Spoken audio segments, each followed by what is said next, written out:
So hello guys, आप देख सकते हो एडवांस्ड प्रॉब्लम्स क्वेश्चन नंबर 8 के साथ है।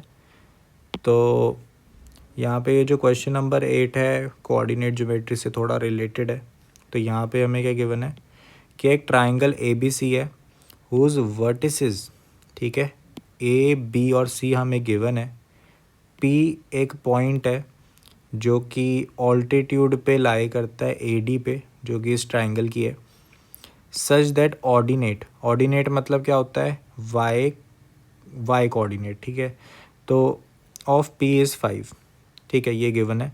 Now a circle is drawn taking P as centre. तो पी को सेंटर लेते हुए एक सर्कल बनाया है सच दैट जो डी ई है उसकी वन ऑफ द टेंजेंट्स है, ठीक है।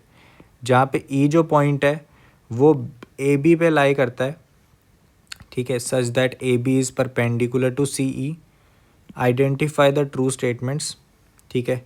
तो जब तक मैंने आपको कहा ही था कि जब तक मैं बोलूँ ना कि ये सिंगल करेक्ट टाइप का सवाल है, तब तक मल्टी करेक्ट टाइप का सवाल आपको अज्यूम करके चलना है। तो आई होप सो कि आपने पहले एक बार अटेम्प्ट दे दिया होगा इस क्वेश्चन को। अच्छा क्वेश्चन है, पॉज करके ट्राई कर लिया होगा। तो मैं शुरू करता हूँ इसको सॉल्व करना। देखो, ज़्यादा मुश्किल सवाल नहीं है, बट थोड़ा सा ना डायग्राम में ध्यान रखने वाली बात है, ठीक है। तो मैं इसको थोड़ा सा छोटा करता हूँ सवाल को, एंड राइट साइड में डायग्राम बनाने की कोशिश करता हूँ। तो बेसिकली एक ट्राइंगल है ना, तो यहाँ पे मैंने ट्राइंगल बनाने की कोशिश करता हूँ, एंड हम यहाँ से उसको सॉल्व करना शुरू कर देंगे। तो लेट्स से ये ट्राइंगल है ए बी सी, ठीक है। तो ए और बी और सी के कोऑर्डिनेट्स हमें गिवन है 3, -2। ये हमारे पास हो गया 3, 1। ये आ गया हमारे पास 1, 5। एंड या फिर उसके बाद हमें एक पी पॉइंट बोला हुआ है। तो लेट्स से पी पॉइंट ये रहा हमारा। इस पी पॉइंट का जो वाई कोऑर्डिनेट हमें 5 गिवन है, तो या इसको ऐसे ही मार्क कर लेते हैं, ठीक है। तो 5 गिवन है। फिर हमें बोला है कि पी को सेंटर लेते हुए एक सर्कल बना दिया। तो लेट्स से ऐसा कुछ सर्कल बन गया, ठीक है। अब हमें क्या बोला है, हमें बोला है कि सेंटर तो ले लिया, डी ईज की एक टेंजेंट है। आपको अगर याद हो कि ए डी पे लाई कर रहा था पी, ए डी क्या है, ऑल्टीट्यूड। तो ये हमारे पास एक ऑल्टीट्यूड है डी पॉइंट पे, डी ई एक टेंजेंट है। तो डी ई एक टेंजेंट बना देता हूँ, ठीक है। सो डी ई एक टेंजेंट है, ये हमारे पास ई आ गया। ई के बाद हमें क्या बोला है कि डी एक टेंजेंट तो है, पर क्या बोला उन्होंने, इन्होंने बोला कि देखो डी ई जो है is one of its tangent where E is a point on A B पे लाई कर रहा है such that A B is perpendicular to C E. तो सी ई परपेंडिकुलर है, ठीक है। सी ई एक ऑल्टीट्यूड है, तो उसको भी ड्रॉ कर देते हैं, ठीक है। तो ये हमारे पास एक ऑल्टीट्यूड है, ठीक है। ये भी एक परपेंडिकुलर है। चलो फिर इतना हमें गिवन था। अब देखते हैं सवाल क्या कह रहा है। सवाल हमें सबसे पहला सवाल पूछ रहा है कि भाई बताओ पी डी बी ई क्या एक साइक्लिक क्वाड्रिलेटरल है कि नहीं है, ठीक है। पहले दो ऑप्शंस यही पूछ रहे हैं। सबसे पहले क्लियर करते हैं कि साइक्लिक क्वाड्रिलेटरल होता क्या है। जब हमारे पास एक क्वाड्रिलेटरल होता है यानी 4 साइडेड एक स्ट्रक्चर, ठीक है, तो इसमें जो ऑपोजिट एंगल्स हैं, लेट्स से ये हमारा एंगल कैपिटल ए है, ये एंगल कैपिटल बी है, ये एंगल कैपिटल डी है, और ये कैपिटल सी है। तो ये साइक्लिक क्वाड्रिलेटरल तभी कहलाता है जब ए प्लस सी, ठीक है, दोनों एंगल्स का सम 180 डिग्री हो जाए, या फिर तुम ये भी कह सकते हो कि B plus D equal to 180 degree हो जाए।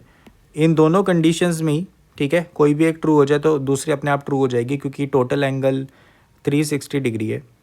तो ऐसी कंडीशन में ये एक साइक्लिक क्वाड्रिलेटरल होता है, यानी इससे हम एक सर्कल पास कर सकते हैं, ठीक है, एक सर्कल है जो इसको सर्कमस्क्राइब करेगा। क्लियर है? तो हमें बेसिकली एंगल्स वाली ही थ्योरी लगानी है इसमें। देखो बहुत सिंपल है, हमें पूछ रहा है ये पी डी बी ई के बारे में। पहले देखो डायग्राम में कहाँ है ये पी डी बी ई, ये वाला है ना। क्या ये क्वाड्रिलेटरल साइक्लिक है कि नहीं है?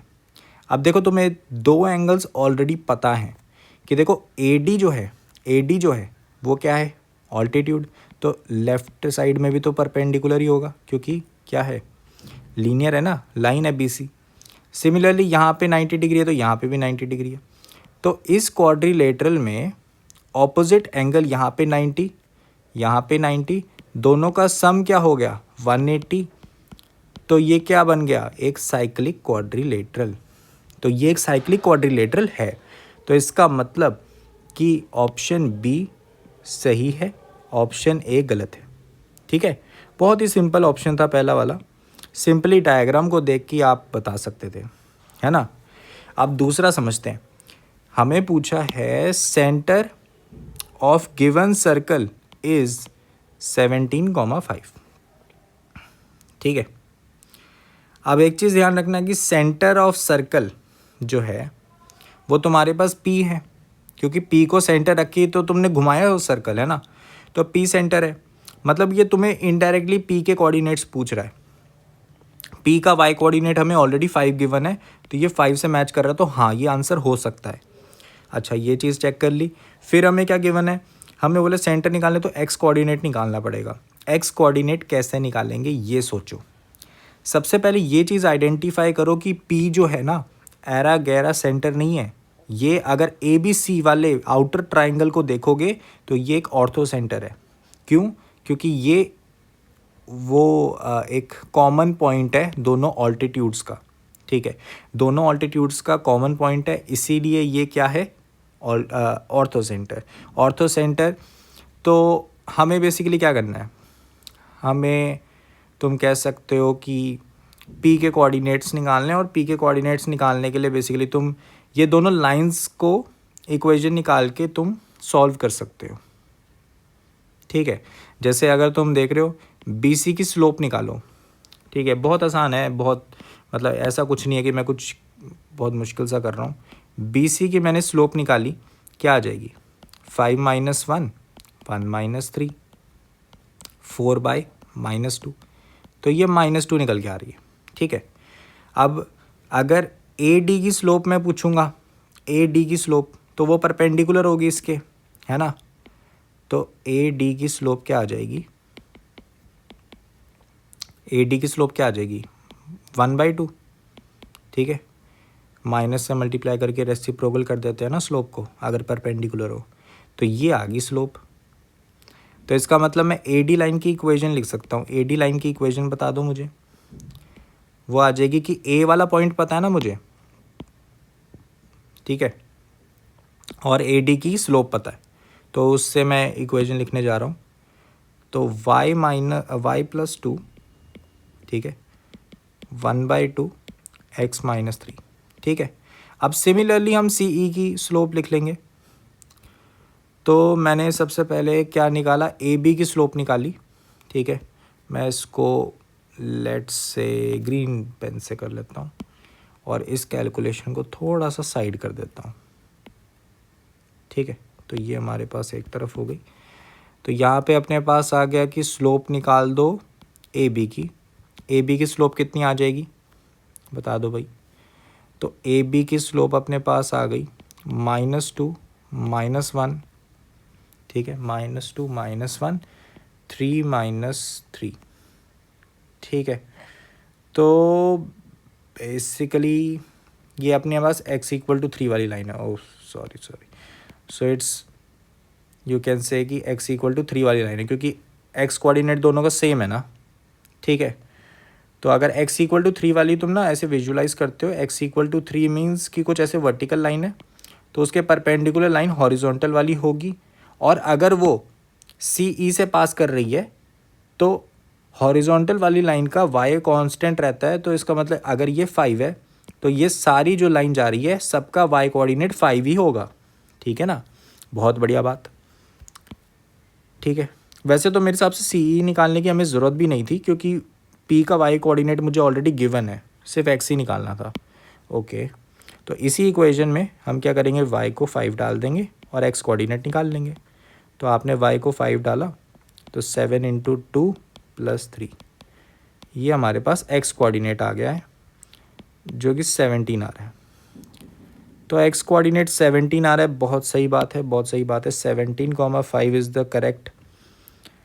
नाउ अब हमें क्या पूछ रहा है कि पी बी डी और डी ई पी एंगल्स को बताओ भाई इक्वल है कि नहीं।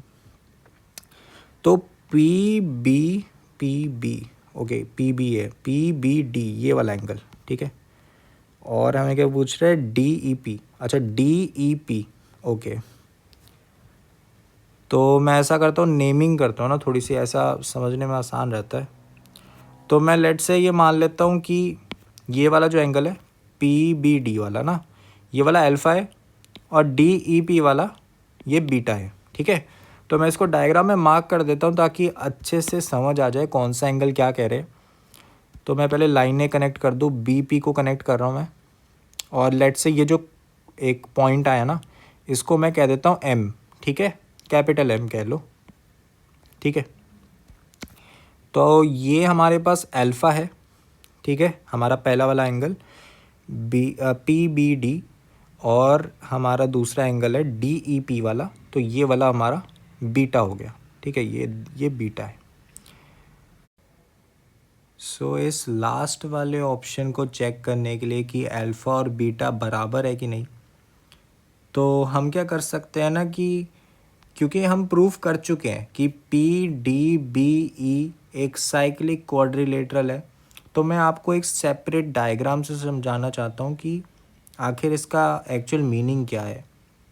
कि देखो मैंने बताया ही कि एक सर्कल के अंदर, मतलब एक सर्कल बनाया जा सकता है जिसमें वो 4 पॉइंट्स लाई करते हैं ना। तो लेट से ये हमारा पी हो गया, ठीक है, ये हमारा ई हो गया, लेट से ये हमारा डी हो गया, एंड ये हमारा बी हो गया। तो लेट से मैं इनको कनेक्ट कर सकता हूँ क्योंकि एक साइक्लिक है, ठीक है। तो साइक्लिक होने की वजह से वो एक सर्कल में कंटेन कर पा रहे हैं हम 4 पॉइंट्स को। अब देखो यहाँ पे ना, वैसे तो तुम एक प्रॉपर्टी की तरह भी याद रख सकते हो कि जैसे अल्फ़ा और बीटा यहाँ पे गिवन है ना, जैसे मतलब यहाँ पे मैं लेट से डायग्राम में डायगोनल्स को कनेक्ट करता हूँ, तो ये कनेक्ट किया मैंने एंड ये कनेक्ट किया। इन जनरल यहाँ पे आप देख सकते हो परपेंडिकुलर फील नहीं हो रहा है ना, बट स्टिल अब तुम्हें ना कुछ ज़्यादा अच्छे से समझ आ रहा होगा कि अल्फ़ा बीटा बराबर क्यों होने चाहिए। अगर तुम्हें नहीं दिखा अभी भी कोई दिक्कत वाली बात नहीं है, समझा देता हूँ। ये एंगल हमें अल्फ़ा गिवन था, ये एंगल हमें बीटा गिवन था। अब ये दोनों बराबर क्यों होने चाहिए, बड़ी बेसिक सी प्रॉपर्टी है। देखो ये ना एक सर्कल है, सर्कल की एक कॉर्ड पे तुम्हें फोकस करना है। कौन सी chord, P D. P D angle beta subtend कर रही है सर्कमफेरेंस पे सर्कल के, तो वो बीटा हो गया। एंड सिमिलरली अल्फ़ा भी सबटेंड कर रही है सर्कमफेरेंस पे, तो वो अल्फ़ा हो गया, और ये दोनों बराबर होते हैं। ये प्रॉपर्टी क्या कहती है कि ये तो बड़ी बेसिक सी प्रॉपर्टी है कि एक सर्कल की कॉर्ड उसकी सर्कमफेरेंस पे, ठीक है, किसी भी सर्कमफेरेंस वाले पॉइंट पे जो कि सेम साइड पे है, उस पर सेम एंगल सब्स्टिट्यूट करती है। एंड सेंटर पे क्या सब्स्टिट्यूट करती है, उसका डबल। ये एक आपको प्रॉपर्टी याद आई होगी कि ऐसे एक सर्कल होता था, एक कॉर्ड बनाते थे, हम कहते थे कि ये मान लो कि ये थीटा है, तो सेंटर पे क्या जाएगा एंगल, 2 थीटा। याद आई ये प्रॉपर्टी। तो ये प्रॉपर्टी ये भी तो कहती थी कि सर्कमफेरेंस पे अगर डाल रहे हो, एंगल्स डाल रहे हो, तो वो बराबर होते हैं। तो अल्फ़ा बीटा क्या है, बराबर है। ये चीज़ इस डायग्राम में देखना थोड़ा सा टफर लग रहा होगा कि पता नहीं क्या क्या बना रखा है, बट जैसे ही मैंने उसको अलग सा दिखाया कि क्वाड्रिलेटरल है, ठीक है, एंड साइक्लिक है, सर्कल के अंदर है, तो देन हमें ये बड़ी आसान से चीज़ दिख गई। और आई होप सो तुम्हें पता लग गया होगा कि ये दोनों बराबर क्यों हैं। तो डी ऑप्शन भी करेक्ट है। सो आई होप सो ये ओवरऑल क्वेश्चन अच्छा लगा होगा। अच्छा क्वेश्चन है ये। तुम्हें डायग्राम को अच्छे से देखना है एंड साइक्लिक क्वाड्रिलेटरल के ऊपर बेसिकली ये क्वेश्चन था। अच्छा क्वेश्चन है, ठीक है। तो आई होप सो तुम्हें ये क्वेश्चन समझ आ गया होगा। हम मिलते हैं अपने अगले क्वेश्चन के साथ।